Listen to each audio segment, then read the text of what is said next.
How to clear data on Zangi app.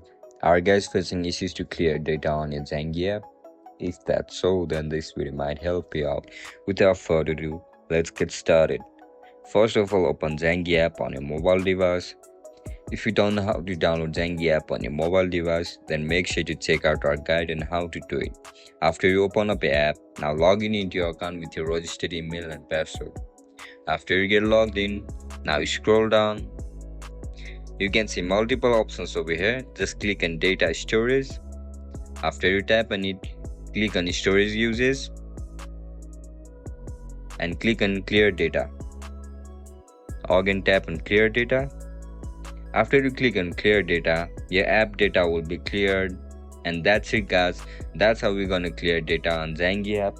If you guys found this video helpful, don't forget to like, share and subscribe to our channel.